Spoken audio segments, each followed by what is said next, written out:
আসসালামু আলাইকুম everyone, welcome back to my channel. আবারও চলে আসলাম আপনাদের মাঝে আরও একটা নাস্তার রেসিপি নিয়ে। তাই এখানে আমি দুইটা ডিম নিয়ে নিয়েছি, আর ডিম দুইটা আমি মাঝখান থেকে কেটে দুই ভাগ করে নিব। আর এই রেসিপিটা আপনারা কিন্তু ইফতারেও রেসিপিটা দিতে পারবেন, বা টিফিনে বাচ্চাদেরকে দিলে কিন্তু অনেক মজা করে খেয়ে নেবে। বিকেলেও কিন্তু নাস্তা হিসেবে এই রেসিপিটা দেওয়া যাবে। এখানে আমি দুইটা আলু নিয়ে নিয়েছি, আর ডিম দুইটা কিন্তু কেটে আমি সাইডে রেখে দিলাম। আর আলু দুইটা আমি গ্রেট করে নিচ্ছি, আর আলু দুইটাকে সুন্দরভাবে গ্রেট করে নিতে হবে। আর গ্রেটার যদি না থাকে তা হাত দিয়েও কিন্তু ম্যাশ করে নেওয়া যাবে। তা আমার দুইটা আলু কিন্তু গ্রেট করা হয়ে গিয়েছে। কোনো দলাভাব যেন না থাকে সেটার দিকে খেয়াল রাখতে হবে। তা ভালোভাবে কিন্তু আমি গ্রেট করে নিলাম দুইটা আলু। এখানে কিছু মশলা অ্যাড করব, তা দিয়ে দিলাম মরিচের গুঁড়ো স্বাদ মতো, হাফ চা চামচের থেকে একটু বেশি দিয়েছি, কারণ আমরা একটু ঝাল বেশি খাই। আপনারা কমও দিতে পারেন, ঝালটা আপনাদের পছন্দ মতো। এখানে দিয়ে দিয়েছি হাফ চা চামচ ধনিয়ার গুঁড়া, স্বাদে ম্যাজিক মশলা দিয়েছি হাফ চা চামচ, আর জিরার গুঁড়া দিয়েছি হাফ চা চামচ। আর এই মশলাগুলো একটু দেওয়ার চেষ্টা করবেন। স্বাদ মতো লবণ দিয়েছি, দিয়ে সুন্দরভাবে কিন্তু আমি মেখে নিচ্ছি।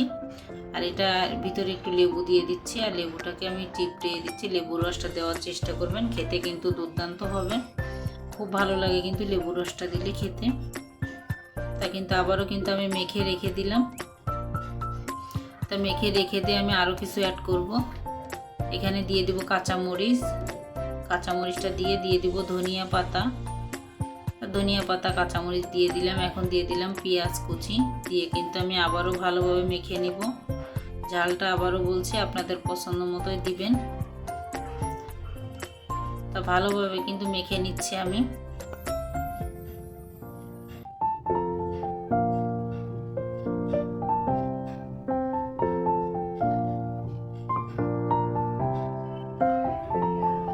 ভালোভাবে কিন্তু আমার মাখা হয়ে গিয়েছে।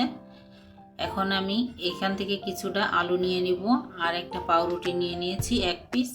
এই আলুর পুরটুকু নিয়ে কিন্তু আমি পাউরুটির উপরে লাগিয়ে দিব। তা সুন্দরভাবে কিন্তু লাগিয়ে নিতে হবে, কোনো জায়গায় যেন ফাঁকা না থাকে সেটার দিকে খেয়াল রাখতে হবে। তা আমার একটা কিন্তু হয়ে গিয়েছে, আরও একটা আছে, সেটাও আমি ভালোভাবে লাগিয়ে নিব। তা দুইটা আমি সুন্দরভাবে এই কাজটা করে নিব আর কি। তা দুইটাই কিন্তু আমার হয়ে গিয়েছে। এখন আমি দুইটা নিয়ে নিয়েছি, আর দুইটাতে আমি যে ডিম দুইটা পিস করে রেখেছিলাম সে ডিম বসিয়ে দিলাম আর কি। তা একটা রুটির ভিতরে কিন্তু 2 পিস ডিম বসিয়ে দিলাম। তা আমার 4 পিস ডিম হয়ে গেল। তা 4 পিস ডিম আমি সুন্দরভাবে বসিয়ে দিয়েছি, আর ডিমের মাঝখান থেকে আমি ছুরি দিয়ে কেটে 2 ভাগ করে নিব। তা আমার একটা নাস্তা কিন্তু দুইটা হয়ে যাবে। তো একটা কিন্তু কাটা হয়ে গিয়েছে, আর একটা কেটে নিচ্ছি। এরকম মজার মজার নাস্তা পেতে আমার চ্যানেলটা সাবস্ক্রাইব করে রাখবেন। খুব সহজ আর অল্প সময়ের ভিতরে যে নাস্তা বানানো যাচ্ছে তেমন নাস্তায় কিন্তু আমি দেখিয়ে থাকি। দেখুন কত সুন্দর লাগছে, মাশাআল্লাহ। তা আমি একটা বাটির ভিতরে এখন নিয়ে নিচ্ছি আটা। তা নিয়ে নিলাম একটু মরিচের গুঁড়া আধা চা চামচের মতো, আর স্বাদ মতো লবণ নিয়ে নিলাম। নিয়ে কিন্তু আমি এখানে পানি দিয়ে অল্প অল্প পানি দিয়ে একটা ব্যাটার তৈরি করে নিব। ব্যাটারটার জন্য একটু ঘন হয়, এইভাবেই করে নিতে হবে, বেশি পাতলা করা যাবে না।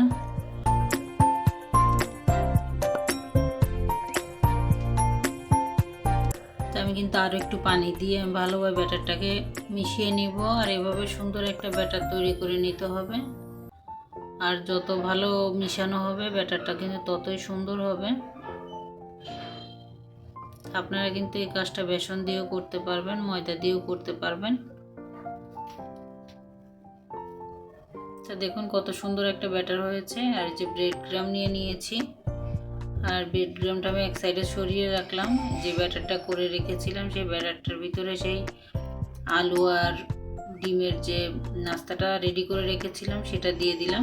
সেই ব্রেডটা দিয়ে সুন্দরভাবে কিন্তু আমি ব্রেড ক্রামে দিয়ে দিব, অ্যান্ড ব্রেড ক্রামের ভিতরে সুন্দরভাবে কিন্তু লাগিয়ে নিব। তাই আমি ব্রেড ক্রামটা সুন্দরভাবে লাগিয়ে নিচ্ছি। লাগিয়ে নিয়ে কিন্তু আমি সঙ্গে সঙ্গে তেলে ছেড়ে দিব না, আমি রেখে দিব। ভালোভাবে ব্রেড ক্রামটা যখন সেট হয়ে যাবে তখন কিন্তু আমি তেলে ছেড়ে দিব। তো আমি এভাবে কিন্তু সবগুলো করে নিব, তারপরে কিন্তু আমি তেলে ছেড়ে দিব। আর প্রথম অবস্থায় যদি একটু নরম মনে হয় কোনো ব্যাপার না, ব্রেডক্রামটা লাগিয়ে রেখে দিলে কিন্তু শক্ত হয়ে যাবে। দেখুন খুব সুন্দরভাবে কিন্তু লাগিয়ে নিয়েছি। প্যানের ভিতরে আমি তেলটাকে গরম করে নিয়েছি, অতিরিক্ত গরম করা হয়নি, কিন্তু মিডিয়াম গরমটা করে নিয়ে কিন্তু আমি এখন নাস্তা একটা একটা করে ছেড়ে দিচ্ছি। তা তেলের ভিতরে যদি কেউ ছেড়ে দিতে ভয় পান, আমার মতো এরকম চামচ দিয়ে দিবেন। তা আমি কিন্তু একটা গোল চামচ নিয়ে নিয়েছি। তা চামচ দিয়ে কিন্তু উপরে আমি নাস্তার উপরে কিন্তু গরম তেলটা দিয়ে দিচ্ছি, যাতে খুব সুন্দরভাবে কিন্তু উপরটাও কিন্তু হয়ে যায়।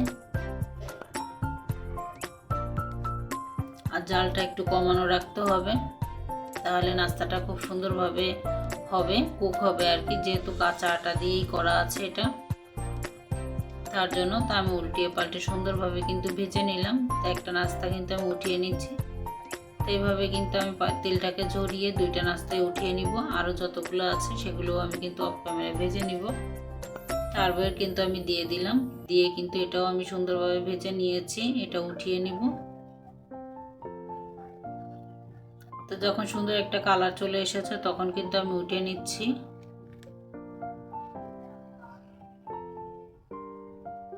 কালারটা কিন্তু দেখুন খুব সুন্দর হয়েছে, কিন্তু এখন আপনাদের মাঝে পরিবেশন করব। তা আমি এই যে এখন আপনাদের মাঝে পরিবেশন করছি। দেখুন মাশাআল্লাহ কত সুন্দর লাগছে দেখতে, দেখতে যেমন সুন্দর হয়েছে, খেতে কিন্তু দুর্দান্ত হয়েছে। ইফতারিতেও রাখতে পারেন বা টিফিনে দিতে পারেন বাচ্চাদেরকে, সন্ধ্যায়ও কিন্তু নাস্তা হিসেবে কিন্তু খাওয়া যাবে।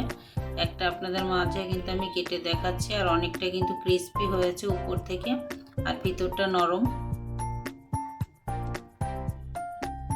তা আমি কিন্তু একটা কেটে আপনাদের মাঝে সুন্দরভাবে পরিবেশন করছি। দেখুন মাশাআল্লাহ কত সুন্দর লাগছে দেখতে। তা আজকের মতো বিদায় নিচ্ছি। আল্লাহ হাফেজ, আসসালামু আলাইকুম। সবাই ভালো থাকবেন, সুস্থ থাকবেন, আমাদের জন্য দোয়া করবেন।